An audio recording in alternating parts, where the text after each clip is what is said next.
Welcome to Mighty Magulang's Friday FAQs or Fuksain ang Kalokohan. Today's question is, meron bang Golden Arinola si Elpidio Quirino?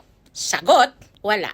In a Manila Times column by former Senator Francisco Tatad, he said a Manila Chronicle editor, Celso Cabrera, personally admitted to him that he started the rumor about the Golden Arinola because of orders from above. This was in 1953 when President Quirino was running for re-election against then-Senator Ramon Magsaysay. Classic example ng political misinformation. Maraming mamamayagpag niyan ngayon.